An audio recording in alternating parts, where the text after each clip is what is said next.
আসসালামু আলাইকুম। কেমন আছো আন্টি? আন্টি ফোন রিসিভ করে আমার কণ্ঠ শুনে প্রথমে চমকে গেল, পরে আবারও জিজ্ঞেস করলেন, তুমি কে বাবা? আন্টি আমি শুভ্র। কিন্তু তুমি বিড়িতে এলে কবে? 2 দিন আগে। আর কাল বাড়িতে যাব। তোমরা সবাই তিতির ফ্যামিলি সহ আমাদের বাড়িতে যাবে, ঠিক আছে? আচ্ছা ঠিক আছে, কিন্তু কেন? আন্টির কণ্ঠে বিস্ময়। No more orders. কাল যাবা, এটাই ফাইনাল।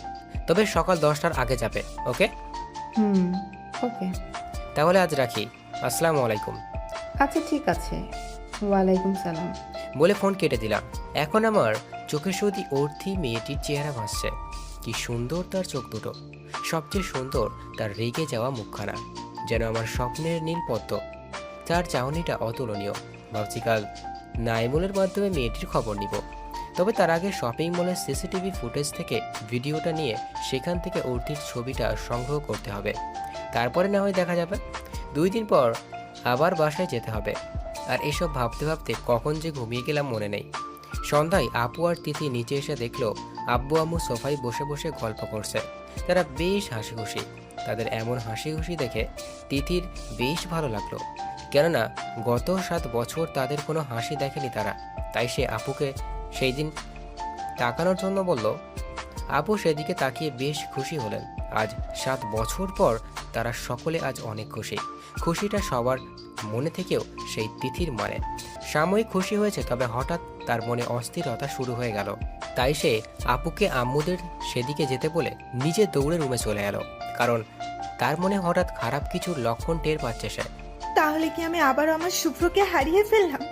না না, তা কখনো হবে না। তাহলে কেন আমার এমন লাগছে? ও আল্লাহ, কিছু করো তুমি। বলে কান্না করতে লাগলো। তবুও সে নিজেকে শক্ত করে নিচে চলে যেত। কারণ তার আল্লাহর উপর অগাধ বিশ্বাস আছে। তাই তিনি যা করবেন তার ভালোর জন্যই করবেন। তিনি তার শুভ্রকে তার কাছে ফিরিয়ে দিবেন, এটা সেটাই তার বিশ্বাস।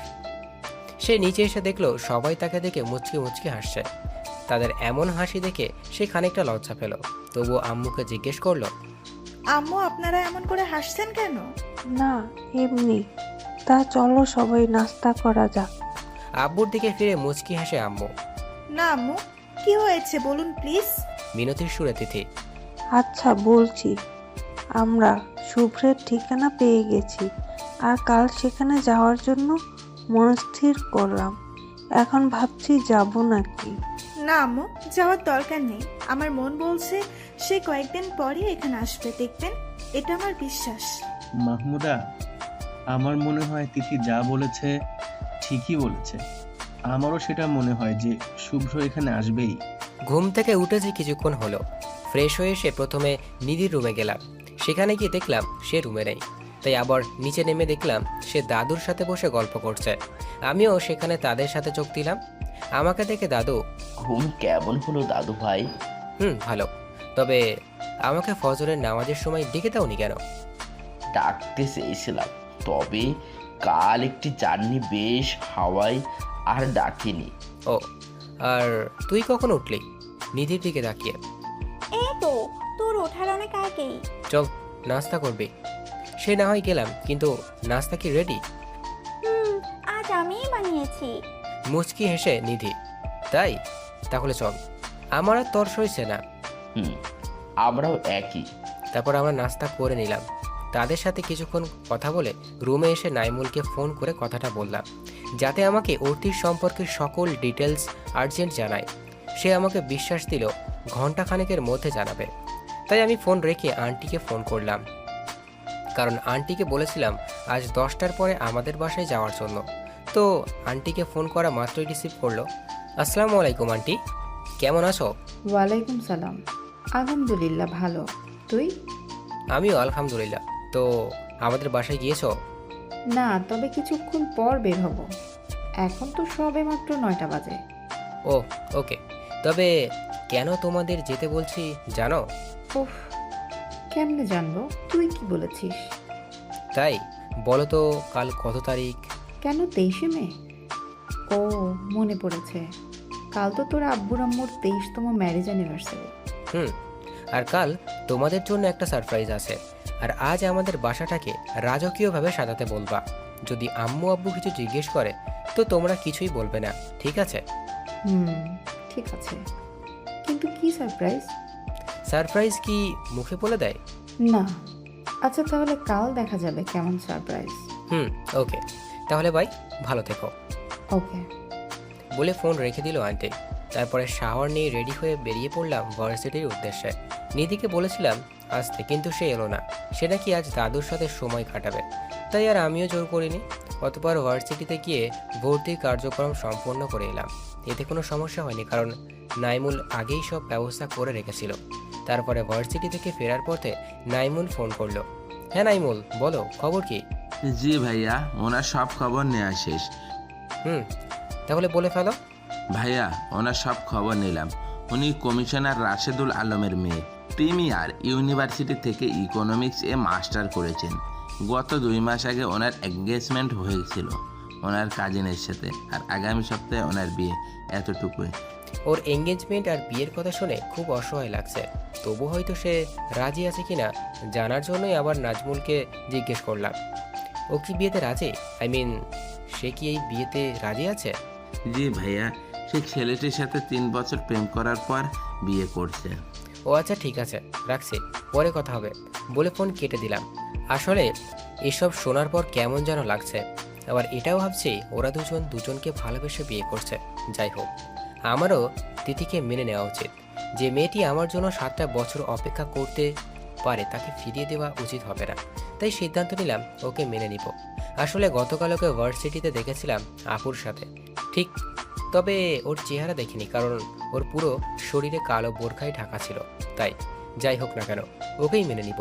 সে আমাকে প্রচণ্ড ভালোবাসে, সেটা ওর ভাবভঙ্গিতেই বোঝা গেছে। আর আন্টি বলেছিলেন যে আমার জন্য এখনও অপেক্ষা করে আছে। এইসব ভাবতে ভাবতে বাসায় চলে আসলাম।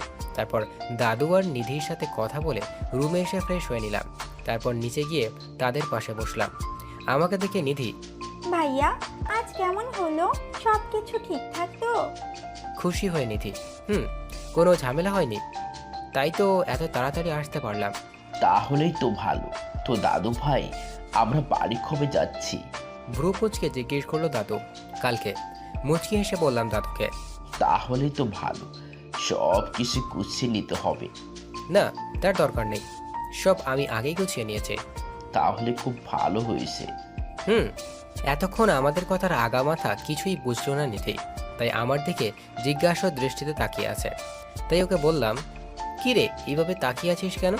আমি তোমাদের কথার কোনো কিছুই বুঝলাম না, আমাকে কি একটু বুঝিয়ে বলবে? আচ্ছা বেশ, তাহলে শোন, বলে তাকে সব কিছু খুলে বললাম। দেখলাম ওর চোখে পানি। কি রে, তুই কান্না করছিস কেন? আমার বাবার আর কবির চৌধুরীর ওদের ছেলের জন্যই তুমি 7 বছর পরিবারের বাইরে। তাই তো ভাবি, কেন বাবাকে তোমাদের অফিস থেকে বের করে দিয়েছিল। বাদ দেই সব। আজ আর আমার পরিবারের মানে তোমাদের পরিবার। তুই আমার আপন ছোট বোন, আর উনি আমাদের আদুরের দাদুমণি। ওদের জড়িয়ে ধরে দাদু ভাই, বলে দাদুও আমাকে জড়িয়ে ধরলো। এভাবে তাদের সাথে কথা বলে লাঞ্চও করে নিজের রুমে চলে এলাম কিছুক্ষণ রেস্ট নেওয়ার জন্য। আমাদের বাড়িটা এমন সাজাতে দেখে আব্বু আম্মু দুজনেই বারবার আন্টি আঙ্কেলকে জিজ্ঞেস করেই যাচ্ছেন কেন সাজাচ্ছে এভাবে বাড়িটা। তারা খুব কৌশলের সাথে এড়িয়ে গেল, কিন্তু আপু তো না ছোট পান্দা, সে আন্টিকে তার রুমে জোর করে নিয়ে গেল। আর হবু শাশুড়িও চলে গেলেন। আপু তার হবু শাশুড়ি মানে আন্টিকে চাপ দিলেন বলার জন্য, কিন্তু আন্টিও কোনো মতে মুখ খুলছেন না। দেখে আপু হাতে ফল কাটার ছুরি ধরাতে আন্টি ভয় পেয়ে গেলেন। তাই তিনিও আপুকে রিকোয়েস্ট করে বললেন যেন সে ছুরিটা রেখে দেয়, আর আন্টি সব কথা বলবে। আপু তবুও রাখলো না, সে বারবার জোর করতে আন্টির মুখ খুলতে বাধ্য হলো। মা ওটা রেখে দে। না, আগে আপনি বলুন কেন এমন করে বাড়িটা সাজাচ্ছেন। আচ্ছা বলছি, কাল শুভ্র আসবে তাই। তিনি আন্দাজে বলে দিলেন কথাটি, অথচ তিনি জানেও না, কারণ আমি তাকে বলিনি আমি আসবো কিনা সেটা। তাই বলে বাড়িটা এমন করে সাজাচ্ছে কেন? এমন করে সাজানো তো কথাই নয়, নিশ্চয়ই অন্য কিছু আছে। কারণ কাল তোমার বাবা মার ম্যারেজ অ্যানিভার্সারি, তাই। ও সেটাই বলুন। আর কালকে শুভ আসবে? আমার ভাইটা আসবে কাল? হয়তো, আমাকে তো সে এমনটাই বলছিল। আপনার সাথে ওর কথা হয়? ওর সাথে আমার গত 6 বছর ধরে প্রতিদিনই কথা হয়। কি? হ্যাঁ, এটাই সত্য। আর তোমার আব্বু আম্মুকে কালকের ব্যাপারে কিছু বলবে না, ঠিক আছে? হুম। বলে আপু খুশি হয়ে আন্টিকে জড়িয়ে ধরল। আন্টিও নিজের আপন মেয়ের মতোই আপুকে আদর করে। তারপরে একসাথে নিচে চলে এলেন। তাদের এতক্ষণে না দেখায় আম্মু অস্থির হয়ে গিয়েছিল। নিচে তাদের দেখে মাত্রই আম্মু দেখতে দেখতে সন্ধ্যা হয়ে এলো। সবাই মানে আমি, দাদু আর নিধি মিলে গল্পে বসলাম। তিনজন নানান ধরনের গল্প বলে হাসাহাসি করছে। এমন সময় আন্টির ফোন রিসিভ করার পর শুনতে পেলাম আমার প্রিয়তমার কণ্ঠ, মানে তিথির কণ্ঠ। মনে হয় আম্মুকে যেন কিসের কথা চিৎকার করে বলছে, কারণ সেকেন্ড পর আন্টির গলার আওয়াজ শুনতে পেলাম। কি নবাব, আন্টিকে ভুলে গেলেন? না, আন্টিকে কেন ভুলবো, তাকে কি ভোলা যায়? তাহলে একটা ফোনও করেছিলি আমাকে? ওহ, আন্টি বুঝি এই জন্যই বলছে তাকে ভুলে গেছি। হুহ, যাই হোক, যে কথা বলার জন্য ফোন করেছি। তা বলো না কি কথা? জনাব, পরশু যে আপনার প্রিয়তমারও জন্মদিন, সেটা জানেন? ওহ শিট, আমার তো মনেই ছিল না। কার? তিথির জন্মদিন 24শে মে, তো ওর জন্যই জন্মদিন। অসংখ্য ধন্যবাদ মাই সুইট আন্টি, এমন একটা খুশির খবর দেওয়ার জন্য। হয়েছে হয়েছে, আর ঢং করতে হবে না। কাল তাড়াতাড়ি চলে আসবি কিন্তু। আমি তো কাল আসছি না। কি? তো কাল তোর বাবা মার অ্যানিভার্সারি, অ্যারেঞ্জ করতে বলছিলি কেন? জানিস না তোর চলে যাওয়ার পর থেকে তারা আর এইসব পালন করে না? সে কথা বাদ দাও, কালকে কি হবে সে না হয় অজানা থাক, কারণ সারপ্রাইজ বলে কথা, কি বলো? ওকে, তাহলে ঠিক আছে, আমি রাখছি। তোর আম্মু আমাকে ডাকছে। আর তিথির সাথে কথা বলবি? ইয়াহু না, কাল একেবারে বলে জিভ কামড় দিলাম। তাহলে কাল আসছিস? খুশি হয়ে আন্টি। না, এমনি বললাম। তাহলে রাখি, কাল কথা হবে বলে রেখে দিলাম, কারণ তা না হলে আন্টি আমাকে ঘুরিয়ে পেঁচিয়ে কথা বলে ফেলতো, তাই রেখে দিলাম। ফোন রাখা মাত্রই নিধি আর দাদু আমার দিকে তাকিয়ে, তুই মিথ্যা বললি কেন ভাইয়া? কাল তুই বাড়ি যাবি না? আরে তাদের সারপ্রাইজ দিব তাই। ওহ, তাহলে ঠিক আছে, চল ডিনার করবি। এখন মাত্র 8টা বাজতে চলেছে, নয়তো এত তাড়াতাড়ি খেয়ে লাভ নেই। ভালো করে ঘড়ির দিকে তাকিয়ে দেখ। বলে মোবাইলটা দেখিয়ে, হায় হায়, এ তো দেখি 9টা 45 বাজে। আচ্ছা চলো বলে দাদুকে নিয়ে ডিনার করতে চলে এলাম। তারপরে ডিনার সেরে যে যার রুমে চলে এলাম। অতপর ফ্রেশ হয়ে এসে এশার নামাজ পড়ে শুয়ে পড়লাম। শুয়ে ভাবতে লাগলাম কাল তো তিথির সাথে দেখা হবে, তখন কেমনে ও আমার ভালোবাসার কথা বলবো। উফ, ভাবতে পারছি কাল যা হবার হবে বলে চোখ বন্ধ করে রাখলাম। কখন ঘুমিয়ে পড়লাম মনে নেই। সকালে গায়ে পানি পড়ার কারণে চেঁচিয়ে দাদুকে বললাম, দাদু তোমার বাংলোর ছাদটা মনে হয় ফুটো হয়ে গেছে, এমন করে ঝর্ণাধারার মতো বৃষ্টি পড়ছে কেন? ঘুম ঘুম চোখে বলে আবারও ঘুমিয়ে পড়লাম। বাংলোর ছাদের ফুটো হয়নি, আমি পানি মেরেছি। এখন 8টা 10 বাজে, বাড়িতে যাবি না? আমার কান টেনে ধরে নিধি বাড়ি যাওয়ার কথা শোনা মাত্রই হুট করে উঠে বসলাম। আরে নিধিকে বলতে লাগলাম, আমাকে আরো আগে ডাকতে পারলি না কুত্তি? চোখ মুছতে মুছতে বললাম, 6টা থেকে ডাকছি কুত্তা তোকে, ওঠার নাম গন্ধই নেই। আর এখন বলে আল্লাহ কিছু কিনে কেন, মুখ ভেঙে দিয়ে। সর ফ্রেশ হয়ে রেডি হয়ে আসতেছি। তোরা কি নাস্তা করে ফেলছিস? না, তোকে ছাড়া কেউ নাস্তা করে? রেগে নিধি। রাখছিস কেন? এমনি বললাম। আর আমার নাস্তা বাড়িতে গিয়ে করব। কি পাগল হলি? জি না, আমি মোটেও পাগল হয়নি। সর দেখি, আর দাদুকেও বল রেডি হতে। বলে ওকে আর কিছু বলার সুযোগ না দিয়ে ওয়াশরুমে চলে এলাম। পাক্কা 40 মিনিট পর বের হয়ে রেডি হয়ে নিচে এলাম। দেখি নিধি আমার দিকে রেগে তেড়ে আসছে। এই কুত্তা, তুই কি মেয়ে যে ওয়াশরুমে এতক্ষণ লাগে? না, আমি হলাম আসল পুরুষ। দাঁত 32টা বের করে হেসে, না হেসে চল এবার, প্রচন্ড খিদা লাগছে আমার। আরে দাঁড়া না দাদু, তুমি সব কিছু নিয়েছো? চল, আমরা প্রচণ্ড খিদে লাগছে। আচ্ছা তোমরা গাড়িতে গিয়ে বসো, আমি আসছি। আচ্ছা তাড়াতাড়ি আয়। বলে দাদু আর নিধি গাড়িতে গিয়ে বসলো।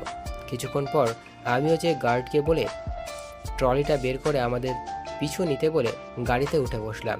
সাথে 6টা গাড়ি গার্ডসও আছে। তো কিছুক্ষণের মাঝে আমরা বাড়িতে পৌঁছে এলাম। গেট দিয়ে ঢোকার সময় দেখলাম রহিম চাচা এখনও আছেন দারোয়ানের দায়িত্বে।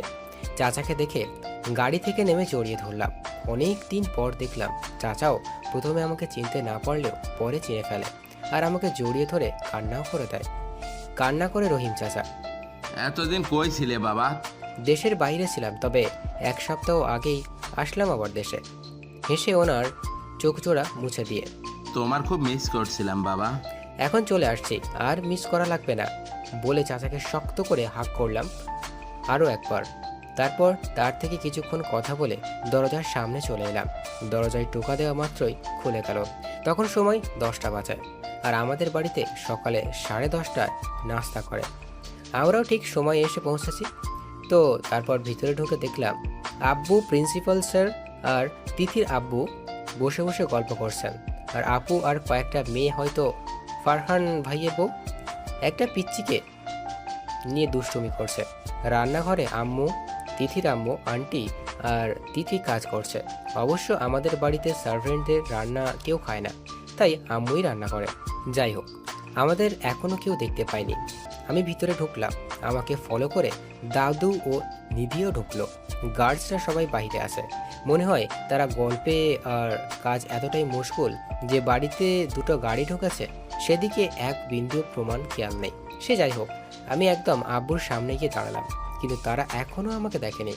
কিন্তু হঠাৎ ছোট্ট মেয়েটি আন্তেল বলে চিৎকার করার কারণে সকলে সেদিকে মনোযোগ দিল। দেখলো আমি দাঁড়িয়ে আছি, আর আমার পিছনে দাদু ও নিধি। সকলে আমাদের দিকে বেশ অবাক হলো। আপু চিৎকার করে, ভাই তুই সত্যি কি তুই এসেছিস? বলে দৌড়ে এসে আমাকে জড়িয়ে ধরে কান্না করে দিল। তার চিৎকার শুনে সকলে চলে আসলো। আম্মুও আমাকে জড়িয়ে ধরে কান্না করে দিল, আমার সারা মুখে চুমুতে ভরিয়ে দিল। আসলেই মায়ের ভালোবাসার কোনো মূল্য নেই, যা প্রকৃতির ভালোবাসা, যা অন্য কাছ থেকে পাওয়া অসম্ভব। অনেক কষ্টে তাদের শান্ত করে বললাম, এভাবে কান্না করবে তোমরা? আমরা কিন্তু কিছুই খাইনি, সো এখন খাবার দাও, খুব খিদা পেয়েছে বলে খাবার টেবিলে বসে পড়লাম। সবাই অবাক হয়ে তাকিয়ে রইল।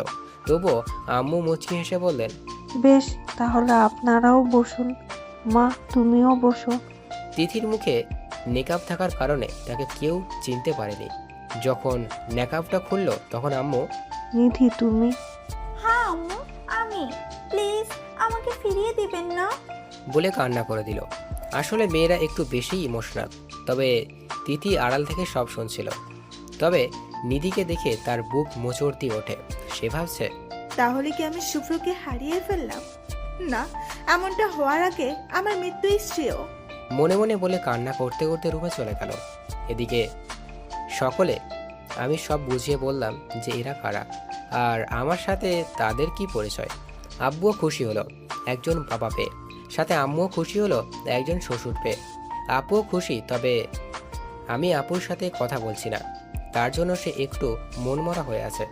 আপুর সাথে কথা বলবো, তবে খাওয়া শেষে। সব শেষে তিথি কোথায় সেটাও জেনে নিয়ে সকলকে সব কিছু বুঝিয়ে বললাম, কেমনে কি করতে হবে, কেমনে তিথিকে আজ বকাঝকা করে পরে মেনে নিব, সাথে কেমনে ওকে সারপ্রাইজ দিব, সব কিছু। সব শেষে খেতে বসলাম।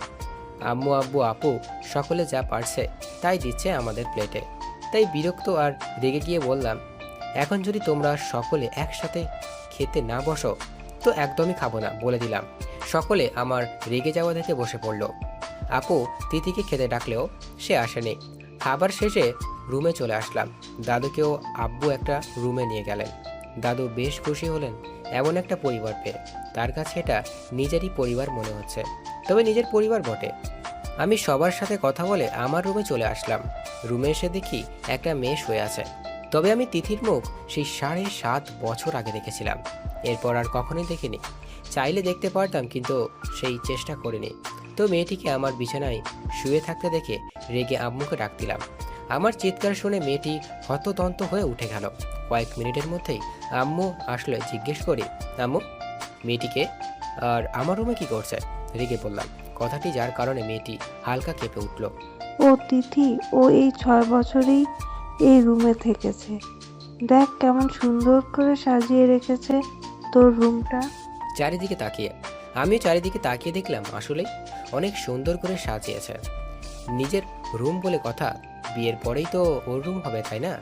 কি বলেন পাঠক পাঠিকা বন্ধুরা? আর তাকে দেখে আমার অর্থির কথা মনে পড়ে গেল। তবে সে অর্থির চেয়েও দ্বিগুণ মায়াবী আর সুন্দর হয়েছে। আর ওর ভয় পাওয়া চেহারাটি আবারও সুন্দর লাগছে। সে যাই হোক, আমিও মোটে আনন্দিত না হয়ে মেকি রাগ দেখিয়ে বললাম, তো কে বলেছে এমন করে সাজাতে? আমার রুম আমিই সাজাবো, আর কারো পারমিশন ছাড়া এখানে আসার মানে কি? রেগে চিৎকার করে বললাম। আসলে আমার ভুল হয়ে গেছে, প্লিজ আপনি আম্মুকে বকবেন না। বেরিয়ে যা রুম থেকে। তোর মতন মেয়েকে আমার জাস্ট দেখতে ইচ্ছা করছে না। I say get lost from here, চিৎকার করে বললাম। কিন্তু সে বের না হয়ে যে কাজটা করলো তার জন্য আমি মোটেও প্রস্তুত ছিলাম না, কারণ সে আমাকে জড়িয়ে ধরে বলতে লাগলো, প্লিজ আপনি আমাকে এই বাড়ি থেকে তাড়িয়ে দিয়েন না, দরকার হলে আমি আপনার বাড়িতে কাছের লোকের মতোই থাকবো। বলে শক্ত করে জড়িয়ে ধরলো, তাও আবার আম্মুর সামনে। আম্মুর দিকে তাকিয়ে দেখলাম আম্মু মুচকি হাসছে। আমারও কেমন যেন ফিলিংস হচ্ছে, কারণ প্রথম কোনো মেয়ে আমাকে এমন আষ্টে পিষ্টে জড়িয়ে ধরেছে। আর যদি সে ভালোবাসার মানুষ হতো আর কথাই নেই। তবু নিজেকে সংযত রেখে এক ধাক্কা দিলাম। কি সমস্যা? তোকে সাহস দিয়েছে কি আমাকে এমন করে জড়িয়ে ধরার? আর তুই ভাবলি কি করে তোর মতন একটা মেয়েকে আমি আমার বাড়িতে কাজের মেয়ে হিসেবে রাখবো? এক্ষুনি বেরিয়ে যা রুম থেকে, না হলে আমার চেয়ে খারাপ কেউ হবে না। বলতেই সে আর এক সেকেন্ডও না দাঁড়িয়ে দৌড়ে রুম থেকে কান্না করতে করতে বের হয়ে গেল। আর আম্মু এসে, এটা কেন করলি তুই? জানিস না কেন মেয়েটি এখনো তোর আশায় আছে? তোকে সে বাঁচিয়েছে, তারপরেও তুই? আম্মু এটা জাস্ট অ্যাক্টিং, কিছুক্ষণ আগেই বললাম না, আর মাত্রই কয়েক ঘন্টা, তারপরেই তো সব ক্লিয়ার, তাই না? আম্মুকে জড়িয়ে ধরে, হয়েছে এবার, এখন আমার শ্বশুরের রুমে যেতে হবে, আমার বাবা বলে কথা। সে যাবে, আগে আমাকে একটু ঘুম পাড়িয়ে দাও। অনেক দিন হলো তোমার হাতের ছোঁয়া পাই না। আমার চুলগুলো। আচ্ছা ঠিক আছে, তাহলে শুয়ে পড়। তারপর আমি শুয়ে পড়লাম, আর আম্মু আমার চুলে বিলি কেটে দিচ্ছে। এমন করে আগেও প্রতিদিন আম্মু আমায় ঘুম পাড়িয়ে দিত। দেখতে দেখতে ঘুমিয়ে পড়লাম। সময়ও নিজের গতিতে চলছে। দুপুর হয়ে এলো। তিথি এসে দেখলো শুভ্র ঘুমিয়ে আছে। তার কাছে শুভ্রকে এমন বড্ড আছে না লাগছে। তবে সে ভাবছে, ইস কি সুন্দর হয়ে গেলেন আপনি আগের থেকে, এখন যেন কিউটের ডিব্বা। আপনার লাল ঠোঁটটা দেখলেই খেয়ে ফেলতে ইচ্ছে করে, কিন্তু আপনি এখন আর আমার নন। আপনি হয়তো নিধির, তবুও আপনাকে ভালোবেসে জীবন পার করে দিব। বলে হাতের উল্টো পিঠে নিজের চক্ষু যুগল মুছে ফেলল তিথি। আসলে সে শুভ্রকে ডেকে দিতে এসেছিল, কিন্তু তার মুখ দেখে আর ডাকেনি, বরং নিজেকে কন্ট্রোল করতে না পেরে শুভ্রর ঠোঁটে ঠোঁট লাগিয়ে দিল। হঠাৎ ঘুমের মাঝে মনে হলো কেউ আমার ঠোঁট চষছে, তাই হালকা খুলে দেখলাম তিথি আমার ঠোঁট যুগল মন ভরে চষছে। আমারও ভালো লাগছে, প্রথম লিপ কিস, তাও আবার প্রিয় মানুষের। কিছুক্ষণ এভাবে ঘুমের ভান করে পড়ে রইলাম, প্রায় ঘন্টাখানেকের মতন। হঠাৎ সে আমার ঠোঁট যুগল ছেড়ে দিয়ে আমাকে শক্ত করে জড়িয়ে ধরলো, কান্না করে দিল, আর বলতে লাগলো, কেন আমায় ফিরিয়ে দিচ্ছেন? কেন কেন? আপনাকে ছাড়া যে আমি বড্ড অসহায়। আপনি বিহীন আমার দম বন্ধ লাগে। এই 7টা বছর কেমন করে কাটিয়েছি সেটা আমি নিজেও জানি না। যেদিন আপনার অ্যাক্সিডেন্টের কথা শুনেছিলাম সেদিন আমার মনে হয়েছিল আমার নিঃশ্বাস আটকে আসছে, হয়তো আমি এক্ষুনি মারা যাব। কিন্তু আমি বিশ্বাস করিনি যে আমার শুভ্র আমাকে ছেড়ে কোথাও যাবে। উনি বেঁচে আছেন। দেখেন কথাটা সত্যি হলে ও কথার মানুষটি আর আমার রইল না। বড্ড বেশি ভালোবাসি আপনাকে। হ্যাঁ আমি মানি আপনাকে আমি অপবাদ দিয়েছিলাম, কিন্তু সেটা আপনাকে বাঁচানোর জন্যই। এতে আমার কোনো স্বার্থ ছিল না। আমার ভালোবাসার মানুষকে বাঁচানোর জন্যই যদি আমি দোষী হই তাহলে আমি অপরাধী। যাকগে, এসব বলে আর লাভ নেই। বলে তিথি উঠে দাঁড়ালো আর আমাকে ডাক দিয়ে চলে গেল। আমিও উঠে গেলাম শোয়া থেকে, আর ভাবছি ওর বলা প্রত্যেকটা কথা আমি ঘুমের ভান করেছিলাম, তাই ওর বলা কথাগুলো শুনেছে। ওয়াশরুমে গিয়ে অনেকক্ষণ ধরে শাওয়ার নিলাম, তারপরে নিচে চলে এলাম। নিচে এসে দেখি সবাই বসে আড্ডা দিচ্ছে। নিধি আর দাদুকে বেশ খুব খুশি খুশি দেখাচ্ছে, একটা পরিবার পেয়েও বটে। তারপরে সকলে মিলে লাঞ্চ সেরে নিলাম। লাঞ্চ শেষে সকলকে সোফাতে বসতে বললাম। গার্ডসদের বললাম সবার জন্য আনা মালগুলো ভিতরে নিয়ে আসতে। গার্ডস সেগুলো আনার পর একে একে সকলকে দিলাম। আপুর সাথেও কথা বলা ওর জন্য আনা জিনিসপত্রগুলো দিলাম। সে আমাদের কাছ থেকে সেসব ক্ষমাও চেয়ে নিয়েছে, শুধু তিথি বাদে। ওরগুলো আমার কাছেই আছে, তবে সেগুলো রাতেই দিব। ওর বার্থডে গিফট হিসাবে। ও বেশ মুখিয়ে ছিল শুভ্র তাকে কিছু দিবে, কিন্তু যখন দেখলো সবার দেওয়া শেষ তখন মুখ মলিন করে আপুর রুমে চলে গেল। তিথির পরিবারের সকল খেয়াল করলেও কিছু বলেনি, কারণ সবাইকে সকালে সবটা বুঝিয়ে বলেছি। তিথি আম্মুর রুমে গিয়ে উপুর হয়ে শুয়ে কান্না করছে আর বলছে, আমাকে এতটা ঘৃণা করেন যে ন্যূনতম একটা কিছুই আনলেন না? এতটাই খারাপ আমি? চলে যাব আপনার জীবন থেকে, যেখানে থাকবে না কারো মায়া, যেটা আমায় ছুতেও পারবে না। কি লাভ আপনার প্রতি মায়া বাড়িয়ে? এতটা বছর অপেক্ষার পরেও যদি আপনাকে না পাই তাহলে আজও পাবো না। হঠাৎ আপুর ধাক্কাতে ওর হুঁশ ফিরল। কি হলো তিথি, তুমি কাঁদছো কেন? শুভ তোমায় কিছু দেয়নি? দিয়েছে তো, তবে সেটা অদৃশ্য, একরাশ ঘৃণা আর অবজ্ঞা। এতটুকু বলে সে ওয়াশরুমে মুখ ধুতে চলে গেল। আপু ওর এমন কথায় বেশ অবাক হয়ে ওর যাওয়ার দিকে চেয়ে রইল আর ভাবছে, মানুষটা কতটা কষ্ট পেলে এমন কথাগুলো বেশ হাসি মুখে বলে। বলে একটা দীর্ঘ নিঃশ্বাস নিয়ে আবার মুচকি হাসি দিয়ে, যার অর্থ আজ রাতে কিছু একটা হবেই।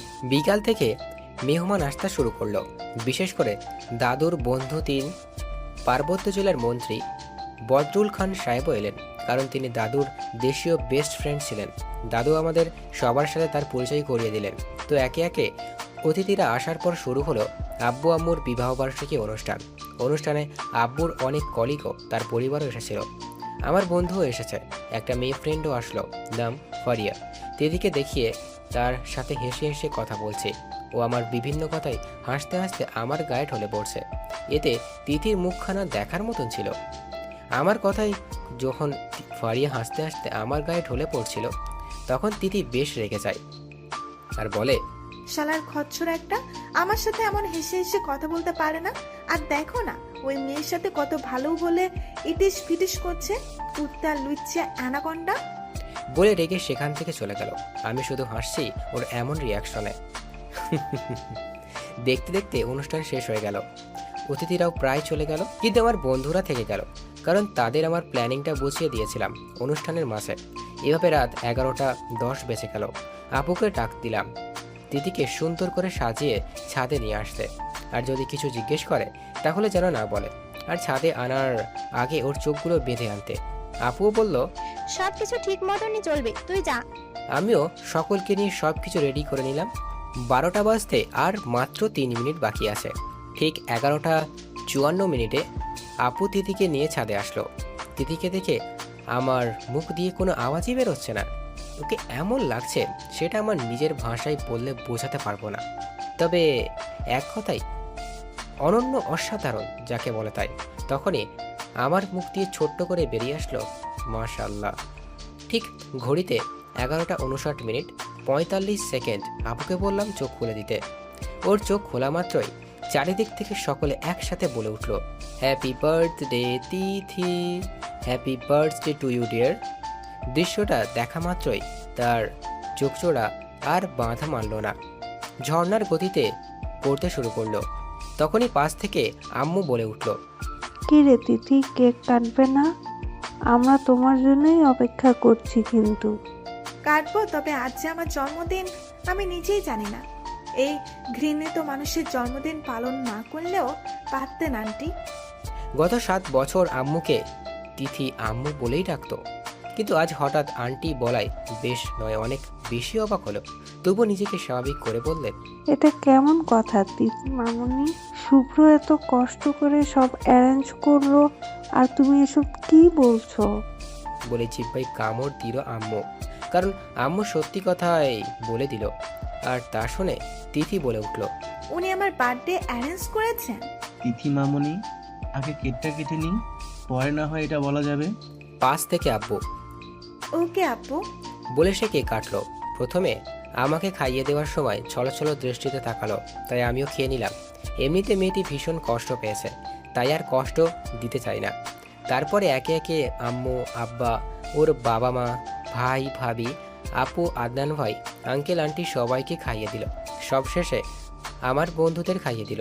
কিন্তু ফারিয়াকে খাওয়ানোর সময় রক্তচক্ষু নিয়ে তাকালো।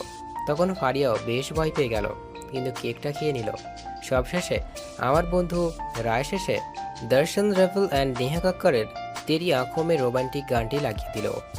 গান শেষে রায়ান এসে আমাকে কানে কানে ফিসফিস করে বলল, এখন সময় তিথিকে প্রপোজ করা, যা দোষ, দেরি করিস না। তাই আমিও আর দেরি না করে সকলকে 1 মিনিট বসতে বলে নিচ থেকে তিথির জন্য আনা ডায়মন্ডের রিংটা আবার ছাদে চলে এলাম। তারপর চারিদিকে সকলের দিকে এবার তাকিয়ে নিয়ে তিথির সামনে হাঁটু গেড়ে বসে পড়লাম। তাতে সকলের নজর এখন আমার দিকে। আর তিথি সামনে রিংটা ধরে বললাম, নাটোরের বনলতা সে কেউ হার মানায় তোমার সৌন্দর্য। স্বর্গের কোনো হুট যেন মর্তে নেমে এসেছে। প্রথম দেখাতেই তোমার প্রেমে পড়েছে। তুমি এখন আমার কল্পনা, বাস্তব সবটা জুড়েই আছো। তোমাকে সামনাসামনি বলতে পারিনি, তাই এখন বলছি ভালোবাসি তোমায়। বিধাতা নাকি জোড়ায় জোড়ায় নারী পুরুষ সৃষ্টি করেছে। তোমাকে দেখে আমার মনে হয় তুমি শুধু আমার জন্যই বিধাতার হাতে সৃষ্টি হয়েছ। তোমার সৌন্দর্য, সুমধুর কণ্ঠ আমায় পাগল করেছে। তাই আজ বলছি, তোমার হাতটি ধরে সারা জীবন চলার অনুমতি পেতে পারি। তোমার ওই মায়াবী মুখখানি আমার সর্বনাশ করেছে। ঠিক মতো ঘুমাতে দেয় না, কোনো কিছুই আর মন বসাতে পারি না। শুধু বারবার তোমাকে দেখতে ইচ্ছে করে। আমি তোমার প্রেমে পাগল হয়ে গেছি। ভালোবাসি তোমায়। তুমি কি আমায় ভালোবাসায় ভরিয়ে দিবে? আমি ঠিক গুছিয়ে বলতে পারি না। তুমি আমাকে অগোছালো করে দিয়েছো। মন যেন এখন আর আমার কাছে থাকে না। তুমি চুরি করে নিয়েছো। তোমাকে দেখলেই হৃদযন্ত্রটি অস্থির হয়ে ওঠে। কি করে বলি তোমায় অনেক অনেক ভালোবাসি। চোখ বন্ধ করে বলে দিলাম। চোখ খুলে দেখি আব্বু আম্মু সবাই আমার দিকে হাঁ করে তাকিয়ে আছে। তাকিয়ে থাকারই কথা, তাদের সামনে তাদের ছেলে একটি মেয়েকে কি সুন্দর করে প্রপোজ করছে। তারপরে দেখি তিথি লজ্জায় আর হাতটি আমার দিকে বাড়িয়ে দিল। অতঃপর আমি তার হাতের কনিষ্ঠা আঙুলে পরিয়ে দিলাম। তারপরে সে সবাইকে অবাক করে দিয়ে যে কাজটি করলো, তাতে আমি জাস্ট অজ্ঞান হওয়ার পালা।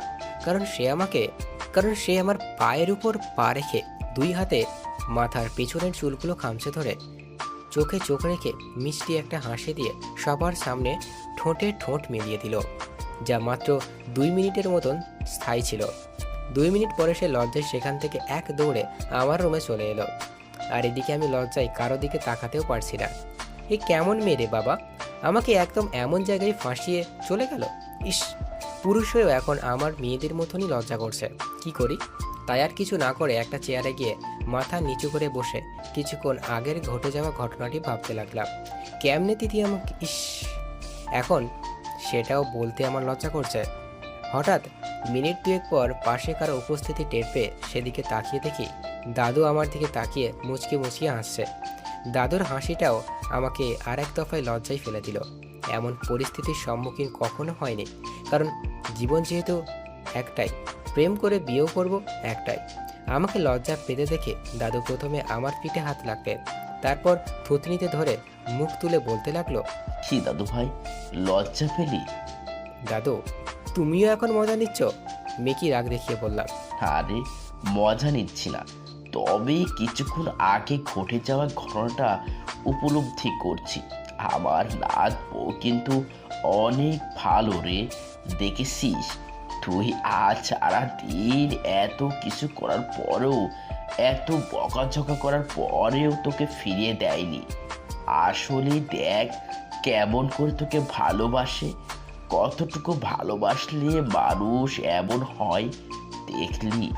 তোর চোখে চোখ রেখে কেমন মিষ্টি করে হাসি দিল। দাদু ভাই তুই আমার প্রমিস কর, তিথি দাদু ভাইকে কখনো কোনো অবস্থায় কষ্ট দিবি না। দে, আমার কথা দে। বলে হাতটি বাড়িয়ে দিলেন দাদু। এতক্ষণ দাদু আমার সাথে কথা বলতে বলতে খেয়াল করলাম সবাই আমাদের ঘিরে ধরেছে। তাই সকলের সামনে দাদুর হাতে হাত রেখে প্রমিস করলাম, হ্যাঁ দাদু, আমি আজ তুমিও প্রত্যেকের সামনে প্রমিস করে বলছি, আমি কখনো তিথিকে তিল পরিমাণ কষ্টও দেব না, ইনশাল্লাহ।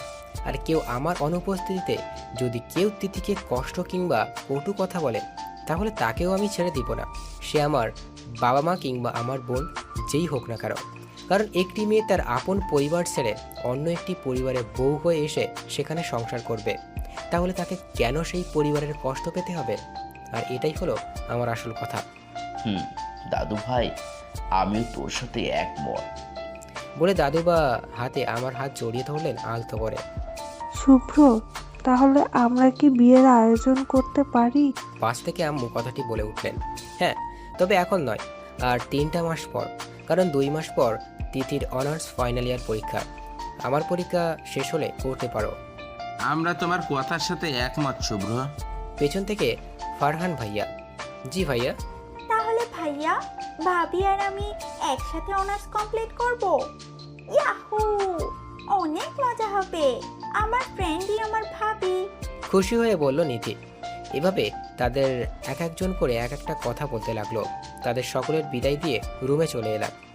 এসে দেখি তিথি আমার লেখা ডায়েরিটা দেখতেছে, যেটাতে গত কয়েকদিন ধরে তিথির নামে অনেক ছন্দ, কবিতা আর ভালোবাসার কিছু কথা লিখেছিলাম। তারপর আমি রুমে ঢুকে একটু গলা ঝাঁকড়ানি দিলাম। আমাকে দেখে মাত্র সেই আমার দিকে এগোতে লাগলো। তাই আমি বলতে লাগলাম, এই তুমি আমার দিকে এমনভাবে এগিয়ে আসছো কেন? ওর এমন এগিয়ে আসা দেখে ভয়ে ঢোক গিলে বললাম কথাটি। কেন গুছাচ্ছি সেটা তো এখন জানতে পারবেন মশাই। বলে দুষ্টুমি একটা হাসি দিল।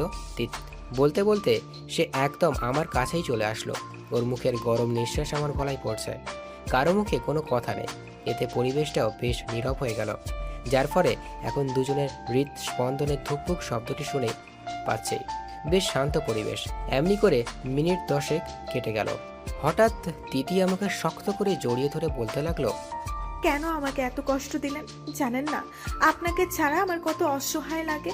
আজ সকালে যখন আপনি নিধিকে সবার সাথে পরিচয় করিয়ে দিচ্ছেন, তখন আমার মনে হয়েছিল আমি আমার মূল্যবান কোনো কিছু হারিয়ে ফেলছি। কিন্তু না, আমিই ভুল। আজ আমি আমার সবচেয়ে মূল্যবান কিছু পেয়েছি, যেটার আশা আমি কোনো কালেই করিনি। জানেন, আমি খুব খুশি। যখন আমাকে প্রপোজ করেছিলেন তখন আমার কত ভালো লাগছিল। তখন নিজেকে দুনিয়ার সবচেয়ে ভাগ্যবতী মনে হয়েছিল, যে কিনা নিজের পরিবারের সামনে প্রপোজাল পায়, আবার তাও তার প্রিয় মানুষটা। আমি খুব খুশি। তিথি এক নাগাড়ে বলে দিল কথাটি, সাথে আমার শার্টও ভিজিয়ে দিল। তাই আমি ওর থুতনি ধরে ওর মুখ ওঠালাম। দেখলাম তিথি কাঁদছে। তাই আমি ওর চোখের পানি মুছে দিয়ে বললাম, এই যে মিস, কাঁদেন কেন? আর একবার কান্না করতে দেখলে কিন্তু আমার চেয়ে খারাপ কেউ হবে না, বলে দিলাম। কান্না করব না তো কি করব? আপনি আমাকে আজ পুরোটা দিন কেমন করে কষ্ট দিলেন। আমি আপুর রুমে গিয়ে অনেক কান্না করেছি জানেন। আপনার ফ্রেগে কথা বলায় কতটা কষ্ট পেয়েছি জানেন। চোখ মুছে বলল তিথি। ওকে, প্রমিস করলাম আমার এই অর্ধাঙ্গিনীকে আর কখনো কষ্ট পেতে দিব না, বলে তিথির ঠোঁটচুকল নিজের আয়ত্তে নিয়ে নিলাম। সেও পাল্টা রেসপন্স দিচ্ছে। মিনিট কয়েক পর ছেড়ে বললাম, ম্যাম অনেক হয়েছে, এখন রাত 2টা বাজে, ঘুমাবেন কখন? আজ আপনার সাথেই ঘুমাবো, তাই দেরি করছি। বলে শক্ত করে জড়িয়ে ধরল। তা হবে না, বিয়ের আগে এইসব কিছু না, আর মাত্র 3টা মাস, তারপর যা হয় সবে। 3 মাস অপেক্ষা করতে পারবো না। গত 7টা বছর কেমন করে অপেক্ষা করছি সেটা আমি আর আমার খোদাই জানেন।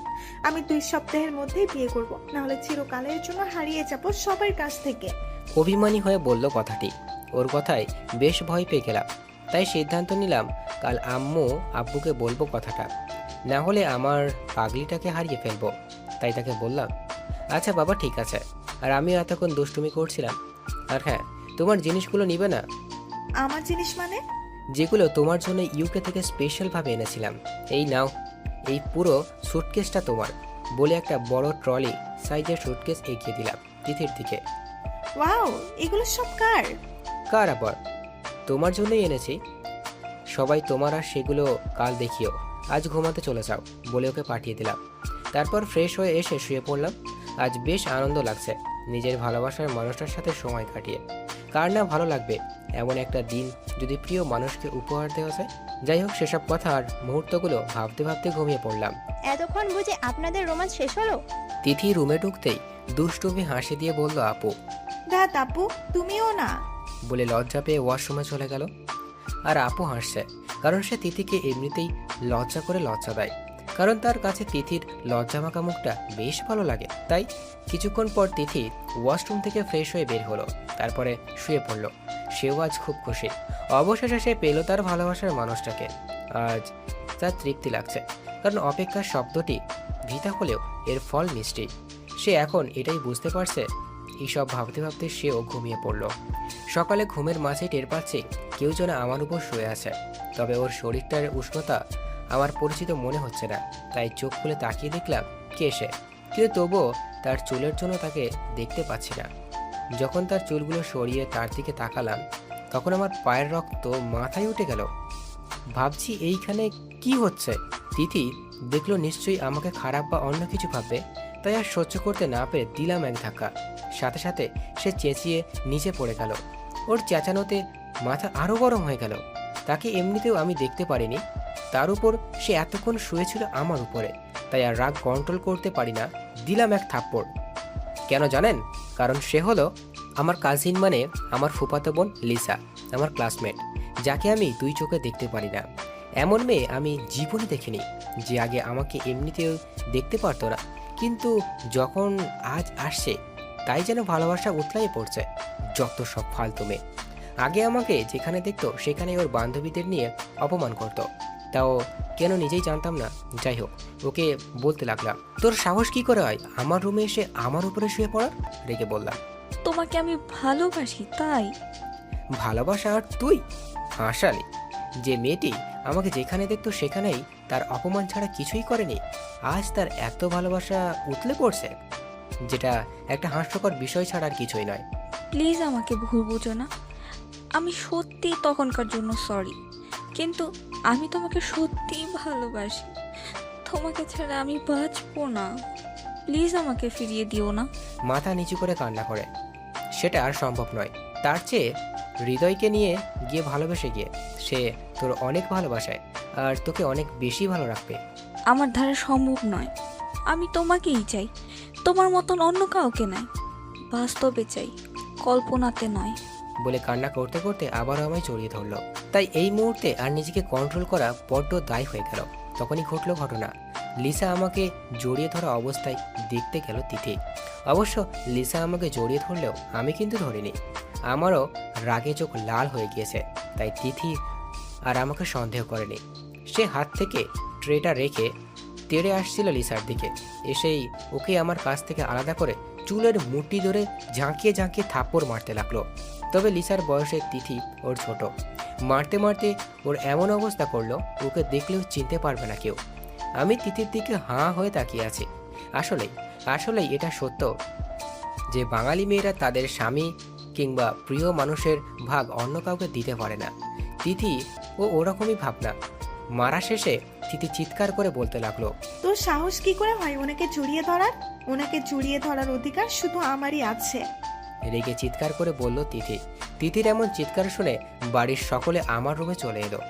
এখন দাদু, আম্মু, আব্বু, আপু, দুলাভাই, তিথির আব্বু আম্মু, ভাই ভাবি, শফিক আঙ্কেল, আন্টি সহ সকলে আমার রুমের সামনে, সাথে লিসার ছোট বোন নিসা ও তার আব্বু আম্মু, তারা আসছে। তিথি লিসার চুল ধরে আছে আর থাপড় মারছে। সাথে সাথে লিসার মা রেখে বললেন, এই মেয়ে, তোর সাহস কি করে হয় লিসাকে এইভাবে ধরে ওকে মারার? আর এই মেয়েকে এখানে আসার সাহস কে দিল? এখানে শুধু লিসার অধিকার আছে। রেগে ফুপি মানে লিসার আম্মু। ওনার কথা শুনে মাথা গরম হয়ে গেল। এই মহিলা বলে কি যে আমাদের 2 দিনে আমাদের পাশে ছিল না, সে এসেছে অধিকার নিয়ে কথা বলতে। তাই বিরক্ত হয়ে বলে দিলাম, আপনি কি যেন বলছেন ফুপি? আপনার সাহস কি করে হলো এই কথা বলার? কোন সাহসে আপনি এই কথা বলছেন? শান্তভাবে বললাম। মুখে মুখে কথা বলে বেয়াদবি করবে না, আমরা তোমার গুরুজন, সো মুখ সামলে কথা বলো। মুখ আপনি সামলে কথা বলুন। আর কি যেন বলছেন? অধিকার? কোন আব্বুর ব্যবসা যখন লিসা চাচ্ছিল তখন তো আব্বু আর আম্মু আপনার পায়ে ধরেছিল যেন ফুপা আপনাদের শেয়ার ক্যান্সেল না করে, কিন্তু আপনারা তাদের অপমান করেছিলেন। সেদিন থেকে আপনি আমার মানে ফুপির অধিকার হারিয়ে ফেলেছিলেন। মনে আছে? আজ থেকে 9 বছর আগের ঘটনা। মনে থাকবে কেমনে? বাদ দিন। ভালো মানুষ আর বেয়াদবির শিক্ষা আমাকে শেখাতে আসবেন না, নিজেই আগে শিখুন। বড় ভাইকে সম্মান করতে পারে না, আমাকে আসছে বেয়াদবি শেখাতে। আর আপনার মেয়েকে যেন এখানে না দেখি, আর আমার রুমে মোটেও অ্যালাও না। আর ও কে জানে, ও হলো আমার অর্ধাঙ্গিনী, মানে আমার would be wife. Mind it. তারপর যে যার রুমে চলে গেল। কে কি বলবে? সেখানে আমি তিথিকে আমার অর্ধাঙ্গিনী বলে স্বীকার নিয়েছি, সেখানে আর কারো কোনো প্রশ্নই থাকবে না। আর তিথি তো তখন ডাইরেক্ট অবাক হয়ে তাকিয়েছিল আমার দিকে। যাই হোক, আমি ওয়াশরুম থেকে ফ্রেশ হয়ে এসে নিচে এলাম। তাদের এখনও বাসায় দেখে পায়ের রক্ত মাথায় উঠে গেল। এরা নিশ্চয়ই অন্য কোনো ফোন দিয়ে আটকেছে, তাই গার্ডসদের ডেকে বললাম যেন এদের ঘাড় ধাক্কা দিয়ে বের করে দেয় বাড়ি থেকে। তারপর গার্ডসরা তাদের ঘাড় ধাক্কা দিয়ে বাড়ি থেকে বের করে দিল। তারপরে সকলে নাস্তার টেবিলে বসলাম। কারো মুখে কোনো কথা নেই, তাই আমি নিজেই বলা শুরু করলাম, আব্বু আই এম সরি, আসলে এইসব কিছু করতে চাইনি, কিন্তু পরিস্থিতি আমাকে বাধ্য করলো। ইটস অল রাইট মাই বয়, ভালো করেছিস। ও আমাদের যেভাবে অপমান করেছিল তার উচিত শিক্ষা আজ পেল। মুচকি হেসে আব্বু, থ্যাঙ্কস আব্বু। আর একটা কথা বলার ছিল। তিথির দিকে তাকিয়ে বললাম। হ্যাঁ বল, কি কথা? আমার দিকে তাকিয়ে আব্বু, আসলে আমাদের বিয়ের কথাটা বলতাম। লজ্জিত হয়ে বললাম, কোনো ছেলে কি নিজের বিয়ের কথা নিজের বাবাকে বলে? সে বাইরে যতই গ্যাংস্টার কিংবা নেতা হোক না কেন। আর তাই আমিও সাহস করে বলেই ফেললাম। সবাই দেখি আমার কথায় মুচকি মুচকি হাসছে, আর তিথি তো লজ্জায় ওর মুখ লাল করে ফেলেছে। কিছু মেয়ে আছে যাদের গায়ের রং দুধে আলতো, তারা লজ্জা পেলে তাদের গালের দুপাশে লাল হয়ে যায়, ঠিক তিথিরও তাই। আমিও তোকে এই নিয়ে কথা বলবো ভাবছিলাম। আচ্ছা বল, কি বলবি? মুচকি হেসে বললেন আব্বু, ও আসলে তিথি চাইছে আমাদের বিয়েটা যেন তাড়াতাড়ি হয়, আই মিন 2-1 সপ্তাহের মাঝে। বলে তিথির দিকে তাকালাম, দেখি ও আমাদের দিকে রাগী চোখে তাকিয়ে আছে। আর তার দিকে তাকিয়ে আমি একটা মুচকি হাসি দিলাম। আমার উপরে দেখিয়ে কি যেন বলে রান্নাঘরে চলে গেল। তাই? সে তো ভালো কথা। ওকে, তাহলে আমরা সবকিছু অ্যারেঞ্জ করে ফেলতেছি। বলে আব্বু চলে গেলেন। খাওয়া শেষে আমিও চলে এলাম রুমে। দেখি তিথি রাগী মুঠে আমার বিছানার উপর বসে আছে। আমাকে দেখি এগিয়ে এলো আমার কাছে, এসে আমার কলার ধরে, এই আপনি আব্বুকে, আমি বলছি কেন বলছেন? মুডে বলল তিথি। তো আমিও ডোন্ট কেয়ার ভাব নিয়ে, তো মানে আপনি আমাকে সবার সামনে এমন লজ্জা দিলেন কেন? এখন আপু দেখলেই আমাকে পচাবে রেগে। তাও একই ভঙ্গিতে বললাম। এখন তো সে আরো রেগে গেল। এই আপনি এমন ভাব করছেন যেন কিছুই হয়নি। কিছু হবে না, তুমি কথা একটু বেশি বলো। এখন কথা না বলে বিছানার উপর তুলে ভালো করে বসো, আমি একটু বিশ্রাম নেব। পারবো না বলে মুখ ঘুরিয়ে নিল। তাহলে আমি লিসার কাছে যাচ্ছি, ও আমাকে অনেক অনেক ভালোবাসবে, সাথে আদরও করবে। বলে দরজার দিকে এগিয়ে গেলাম। সাথে সাথে তিথি এসে আমাকে জড়িয়ে ধরে বলতে লাগলো, একদম এসব কথা বলবেন না। আপনি শুধুই আমার অধিকার আমি অন্য কাউকে দেব না। এই মেয়ে, তুমি খালি কান্না করো কেন ছোট বাচ্চাদের মতন? কাঁদবো না তো কি করব, হাসবো? আমার হবু বর যদি অন্যের কাছে যায় তাহলে আমার খারাপ লাগবে না? আর আপনি যদি ওর কাছে যান তাহলে আমাকে খুন করে যাবেন। আমি জীবিত থাকতে আমার স্বামীর ভাগ অন্য কেউ পাবে না। তাই? তাহলে তো তোমাকে স্বামীর আদেশ মানতে হবে। অবশ্যই মানবো। তাহলে আদর করো। দুষ্টুমি হাসি দিয়ে বললাম। আপনিও না? আমার লজ্জা করে না বুঝি? লজ্জা মাখা কণ্ঠে তিথি, লজ্জা নারীর ভূষণ, তবে স্বামীর কাছে নারীর কোনো লজ্জা পাওয়ার মানে হয় না, কারণ তারা একে অন্যের পরিপূরক। ওর থুতনিতে হাত দিয়ে বললাম, বলে সে আমায় দেওয়ালের সাথে চেপে ধরে আমার পায়ের উপর পা রেখে আলতো করে আমার পিছনের চুল খামচে ধরে ঠোঁট যুগল নিজের আয়ত্তেই নিয়ে নিল। কতক্ষণ ছিলাম জানি না, হঠাৎ কারো দরজা ধাক্কানোতে স্তম্ভিত ফিরে এলো আমাদের। দিদি তো লজ্জায় আমার দিকে তাকাতেই পারছে না, ওর গালের দুপাশ বেশ লাল হয়ে রয়েছে, ঠিক যেন এক একটা স্ট্রবেরি ফ্রুটস। যাই হোক, দরজা খুলে দেখলাম আপু দাঁড়িয়ে আছে, তাই বিরক্ত হয়ে বললাম, আর কয়েকটা মিনিট পরে এলে হতো না? কেন রে ভাই, তিথিকে ভিতরে? মুচকি হেসে আপু, সেটা জেনে করবি কি? প্রয়োজন আছে বলেই তো জিজ্ঞেস করেছি কুত্তা। বল না কোথায় তিথি? আছে রুমে, যা কথা বলে আয়। পাশে সাইড দিয়ে বললাম। না, তার প্রয়োজন নেই, এমনি দেখছিলাম আমার ভাইয়ের বউটা কোথায়। আমরা কথা বলতে বলতে তিথি এসেছিল, তাই তার দিকে চোখ টিপ মেরে উক্ত কথাটি বলল আপু। মানে কি বলছিস, বুঝিয়ে বল। ধ্যাত, বুঝাতে পারবো না, তবে এটা বলতে পারি যে তিথির কোনো প্রয়োজন ছিল না, এমনি ডাকছিলাম। তবে রে কুত্তি, আমাদের রোম্যান্সে 12টা বাজিয়ে এখন বলছে কোনো প্রয়োজন নেই। বলে দিলাম দৌড়ানি। সারা বাড়ির আনাচে কানাচে তাকে দৌড়ানির হয়রানি হয়েও পারলাম না। সকলে আবারও হাসছে, কারণ আমার আর আপুর দুষ্টুমি আবারও শুরু হয়ে গেছে তাই। আর ওকে ধরতে পারলাম কই, তার আগেই আব্বুর ডাক। শুভ্র, তোর সাথে কিছু জরুরি কথা আছে, একটু এখানে বস। বলে আব্বু আমাকে তার কাছে ডাকলেন। সেখানে আনিস আঙ্কেল মানে আমার হবু শ্বশুর মশাই আর শফিক আঙ্কেলও ছিলেন। তাই তাদের কাছে গিয়ে বললাম, হ্যাঁ আব্বু বলো। আমরা সিদ্ধান্ত নিয়েছি আগামী 27 তারিখ মানে আর 1 সপ্তাহ পর তোর আর তিথির বিয়ে, সাথে আরহা আদনানের। মানে তুমি বলতে চাচ্ছ যে ওই দিন একসাথে দুটো বিয়ে? ব্রুকুজকে জিজ্ঞেস করলাম। সেটাই, আমরা এটাই সিদ্ধান্ত নিয়েছি। এখন বল তোর মতামত কি? আব্বু, তোমরা আমার গুরুজন, সো তোমরা যে সিদ্ধান্ত নিবে সেটাই আমার কাছে বেস্ট। এর চেয়ে বেশি কিছু আমি বলতে পারবো না, and that's final. Okay my son, I am proud of you. By the way, তাহলে কাল থেকে বিয়ের সব শপিং করা শুরু করে দিই। তবে বিয়ের শপিংয়ে আপু আর তিথির জন্য আলাদা করে কোনো কিছু কেনার দরকার নেই। কেন? অবাক হয়ে আপু, ওদের বিয়ে উপলক্ষে আমি সব কিছু নিয়ে এসেছি, তাই আর নতুন করে কিছু কেনার প্রয়োজন মনে করছি না আর কি। মুচকি এসে বললাম, তাহলে তো ভালোই হলো। তবে ওরা চাইলে কিনতে পারো, আমার কোনো প্রবলেম নেই। ওকে, ঠিক আছে। এভাবে আরও কিছুক্ষণ কথা বলে চলে এলাম রুমে। এভাবে সবার সাথে হাসি ঠাট্টার মাঝে দিনটা কেটে গেল। তিথির কোনো দেখাই পেলাম না, এই কারণেই মাথায় আগুন ধরে আছে। পেয়েছে এটা কি মেয়েটা, আমাকে একটি বারের জন্য হলেও দেখা দিল না। তাই ঠিক করলাম এই কয়েকদিন ওকে ইগনোর করব। কিন্তু ওর মায়াবী মুখটা দেখলে দুনিয়ার সব কিছু ভুলে যায়। আর ইগনোর তো দূরে থাক, দেখতে দেখতে রাতও হয়ে গেল। ডিনারের সময়টুকু দেখা পেয়েছিলাম, এরপর আর তার ছায়াটাও দেখলাম না।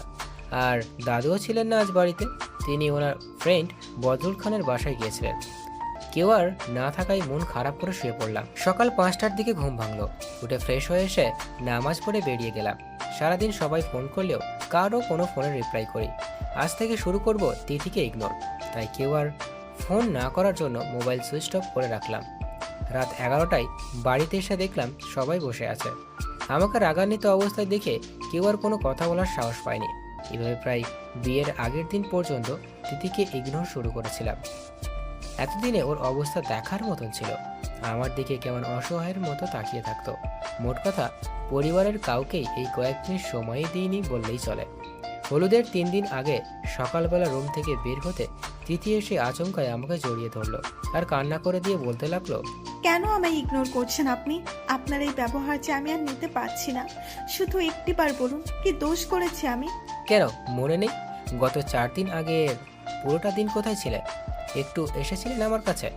কেমন ছিলাম জানেন সেদিন? অন্যদিকে মুখ ফিরিয়ে বললাম, ওই যে ওর মায়াবী মুখ দেখলে আর রাগ করে থাকতে পারি না। তার জন্যই আমাকে আজ 4 দিন ধরে ইগনোর করছেন? আমার কষ্টটা কি একটু বুঝলেন না? তার চেয়ে আমায় গলার টিপে মেরে ফেলুন, তাই ভালো হবে। আমার মৃত। তার আগেই ওর মুখ চেপে ধরলাম। এমন বাজে কথা বললে আমার চেয়ে খারাপ আর কেউ হবে না। তাহলে আমাকে এত কষ্ট দেন কেন? খুব খুব ভালো লাগে না কষ্ট দিতে। এই যে কানে ধরলাম, আর হবে না লক্ষ্মীটি বলে। ঠিক আছে, ওকে বুকে জড়িয়ে ধরলাম। কিছুক্ষণ যেতে না যেতে দাদু আর তিথি এসে, কি ভাইয়া, রোমান্স কেমন চলছে? মুখ টিপে হাসে নিধি। ওর কণ্ঠ শুনে আমি আর তিথি দুইজন দুই দিকে সরে গেলাম। তিথি তো লজ্জায় মুখ তুলতেই পারছে না, তাই নিজেদের বাঁচাতে ওকে বললাম, কি সব আবল তাবল বলছিস? কেন দাদু ভাই, ও তো ঠিকই বলেছে। মুচকি হেসে দাদু তুমিও? ও মা, নতুন বউ দেখে খুব লজ্জা পেয়েছে। তিথির কাছে গিয়ে মুখ টিপে হেসে বলল নিধি। নিধু তুমিও না? বলে দৌড়ে চলে গেল। আর নিধি তিথি আদর করে শুধু বলেই ডাকে, যাহ বাবা, এতটুকুতেই লজ্জা পেয়ে গেল আমার হবু ভাবি। দাদু, একটা কথা সত্য কি জানো? আমাকে ইন্ডিকেট করে নিধি। কি দাদু ভাই? ছেলেরা বউ পেলে নিজের পরিবারের সকলকে ভুলে যায়, তাই না? আমার দিকে তাকিয়ে বলল নিধি। অবশ্য সবাই নয়, কিছু কিছু আর কি। নিধির উদ্দেশ্যে দাদু। তবে তার মধ্যেই আমাদের ভাইয়া 1 নম্বরে আছে, তাই না? দুষ্টুমি হাসি দিয়ে। তাই তারা তোকে বিয়ে দিলে দেখবি তোর জামাই আমার চেয়ে দ্বিগুণ বউ পাগলা হবে, দেখে নিস কুত্তি। হু হু কুত্তা, দেখা যাবে। আমার জামাই তোর মতন না, আমাকে অনেক ভালোবাসবে। বলে মুখ ভেঙচি দিয়ে চলে গেল। দাদু এতক্ষণ আমাদের ঝগড়া দেখছিল আর মুচকি মুচকি হাসছিল। তাই দাদুকে বললাম, এই বুড়ো, তুমিও আমাদের সাথে মজা নিচ্ছ? রাগ দেখিয়ে বললাম, তোদের ঝগড়া আমার খুব ভালো লাগে, তাই তোরাই আমার চোখের মনি দি। খুব ভালোবেসে ফেলেছি এই পরিবারের প্রত্যেকটা মানুষকে, যাদের আপন না হয়েও আমি আজ তাদের ফ্যামিলির বড় কর্তা। তোদের এলাকা জুড়ে এখন আমার একটা নাম হয়ে গেছে, তাও শুধু তোর বাবার জন্যই। মনে হচ্ছে এই যেন আমি আমার পরিবারের প্রতিচ্ছবি এখানে দেখতে পাচ্ছি। হ্যাঁ বলে কান্নায় ভেঙে পড়ে দাদু। তাই দাদুকে সান্ত্বনা দিয়ে রুমে দিয়ে আসলাম, যেখানে আমার কাজিনরা দুষ্টুমি করছিল। আমার প্রায় 23 জন মামাতো খালাতো বোন, কারণ আমার মামা আম্মুরা 6 ভাই বোন। যাই হোক, দেখতে দেখতে হই হুল্লোড়ের মধ্য দিয়ে আমার আর আপুর গায়ে হলুদটা শেষ হলো। সব অ্যারেঞ্জমেন্ট আমাদের বাড়িতেই করা হয়েছিল, তাই আর কোনো বেগ পেতে হয়নি। খুব সুন্দর করে সব সম্পন্ন হলো। দেখতে দেখতে বিয়ের দিনও চলে আসলো। মহান আল্লাহর অশেষ রহমতে বিয়েটা খুব সুন্দর করে সম্পন্ন হলো। আপুর বিয়ে হবে 2 দিন পর, কারণ বাড়িতে নতুন করে বউ আনতে এই সিদ্ধান্ত নিয়েছেন দাদু আর আপু। কিছুক্ষণ পর বউকে আমার রুমে ট্রান্সফার করানো হলো। সেখানে তিথির বান্ধবীরা মিলে বাসর ঘর সাজিয়েছে, আর আমি ছাদে বন্ধুদের সাথে আড্ডা দিচ্ছি। রাত প্রায় 11টা বাজে। তখন আম্মু এসে বলল, শুভ্র, রুমে যা বাবা, এখন 11টা বাজতে চললো। মেয়েটি রুমে একলা বসে আছে। আচ্ছা আম্মু যাচ্ছে বলে আম্মু চলে গেল। আম্মু যেতে আমার বন্ধু আরাফ, দোস্ত, বিড়াল নাকি কি যেন মারে বাসরাতে, সেটা একটু দেখে শুনে মারিস। বলেই আমার বাঁদর বন্ধুগুলো হাসতেছে, আর আমি তাদের কথা শুনে উড়াধুরা খেলাচ্ছি। ভাই, আর মারিস না, তাহলে আমাদের বউ বিয়ের আগে বিধবা হয়ে যাবে। ওরা হাঁপাচ্ছে আর বলছে, এবারের মতন মাফ করে দিলাম। তাহলে তুই আরেকটা বিয়ে করবি, তিথি কিন্তু তোরে মেরে ফেলবে। বলে কয়েক সেকেন্ডের মাঝেই সবাই হাওয়া। তাদের আর না পেয়ে বাসর ঘরের উদ্দেশ্যে রওনা হলাম। তার মধ্যে আর একটা উটকো ঝামেলা। বাসর ঘর সাজানোর জন্য তিথির ফ্রেন্ডসদের 75,000 টাকা দিতে হবে, সাথে আমার 2 গুন্ডি বোনও আছে। এমন হবে সেটা আগেই ভেবে রেখেছিলাম, তাই ব্যাংকের একটা এটিএম কার্ড পকেটে রেখেছি, আর ওদের উদ্দেশ্যে বললাম, যা পারো নিয়ে নাও। সেটা ওদের হাতে দিতেই ওরা খুশি হয়ে চলে গেল। আমার মনে মনে বললাম, চোরের উপর বাটপারি। মুচকি এসে সাহস করে রুমে ঢুকলাম। দেখি বউ আমার বড় একটা ঘোমটা দিয়ে বিছানায় বসে আছে। আমার আগমনে খাট থেকে নেমে আমাকে সালাম করতে আসতেই ওর হাত ধরে ফেললাম আর বললাম, এমন কাজ আর কখনো করবে না, একমাত্র আল্লাহর নিকট মাথা নত করা যায়, আর তোমার জায়গা তো আমার এই বুকে। বলে ওকে জড়িয়ে ধরলাম। আমাকে কখনো ছেড়ে যাবেন না তো? জীবন থাকতে কখনো না, ইনশাআল্লাহ, বলে আরো শক্ত করে জড়িয়ে ধরলাম। তারপরে 2 জনে 2 রাকাত নফল নামাজ পড়ে খাটে বসলাম, আর ওর মাথায় হাত দিয়ে একটা দোয়া পড়ে ফু দিলাম, যাতে আল্লাহ আমাদের সুখী জীবন দান করে। কিছুক্ষণ পর তিথি আমার বুকে মাথা রেখে বলল, আজ আমার খুব ভালো লাগছে। কেন জানতে পারি মহারানী? কারণ আমি আমার ভালোবাসার মানুষটাকে পেয়েছি আমার জীবন সঙ্গী হিসাবে। তাই? তাহলে আদর করি ওর সামনে আমার মুখ নিয়ে। মানা করেছে কে? বলে লজ্জায় নিজেকে আমার মাঝে বিলিয়ে দিল। আপন করে নিলাম আমার প্রিয়তমাকে। এরপরে বাকিটা ইতিহাস। সকালে ঘুম ভাঙলো তিথির কোকিল কণ্ঠে। দুজনে একসাথে শাওয়ার নিয়ে অজু করে নামাজ পড়ে নিলাম। আল্লাহর দরবারে লাখো কোটি শুকরিয়া, বিয়ের পরের দিন বউ জমাই ঘুম থেকে উঠে অনেক বেলা করে, কিন্তু তিথি আর আমি উঠলাম একেবারে নামাজের কিছুক্ষণ আগে। এটাই বোধহয় মহান আল্লাহর বিশেষ রহমত। তারপরে 2 জনে মিলে ফজরের নামাজ আদায় করে নিলাম। নামাজ শেষে 2 জনে কিছুক্ষণ ঘুমালাম। বেলা 9টার দিকে নিধি এসে বলে গেল সকালে আমাদের নাস্তার জন্য বলে গেছে, তাই ফ্রেশ হয়ে আমি আর তিথি নিচে গেলাম। অতঃপর সকলে মিলে নাস্তা করে নিলাম। এইভাবে কয়েকদিন চলে গেল। তারপর আবার আপুর বিয়ের কার্যক্রম শেষ করে এলাম। দেখতে দেখতে আপুর বিয়েটাও হয়ে গেল। যাওয়ার সময় আমায় জড়িয়ে ধরে আপুর সে কি কান্না, আমিও কম কাঁদেনি। এমন করেই চলে গেল 7টা মাস। তিথি এখন কনসিভ করেছে। তাকে আরও 1 বছর দেখতে বললাম, কিন্তু তিনি আমার কথা আর শুনলেনই না। প্রথমে একটু রাগারাগি করলেও বাবা হওয়ার সংবাদটা কার না ভালো লাগে, তাই তার প্রতিনিয়ত যত্ন করি। ও হ্যাঁ, আমাদের আর একটা কথা বলতে ভুলে গেছে। আমাদের কোম্পানি মানে জুমাইরা গ্রুপ অফ কোম্পানি এর হেড অফিস এখন বিডিতেই নিয়ে এসেছে 5 মাস আগেই। দিন যায় দিন আসে। এমন করেই তিথির 10 মাস পূর্ণ হলো। ওকে আর হাসপাতালে আনা হয়েছে, কারণ আজ ওর ডেলিভারি ডেট। আমার প্রাণ যেন বের হয়ে যেতে চাইছিল। তো বন্ধুরা, এতক্ষণ ধরে গল্পটি শুনেছ। গল্পটি তোমাদের কাছে কেমন লাগছে যদি গল্পটি ভালো লেগে থাকে এবং এ ধরনের গল্প আরও শুনতে পছন্দ করো তাহলে এক্ষুনি নিচে থাকা সাবস্ক্রাইব বাটনটি টিপে আমাদের পরিবারের একজন সদস্য হয়ে যাও এবং গল্পটি কন্টিনিউ করো। আর হ্যাঁ, একটি সুন্দর কমেন্ট করতে কিন্তু ভুলবে না। খালি আল্লাহর কাছে একটাই প্রার্থনা করছি, আমার তিথির যেন কিছু না হয়।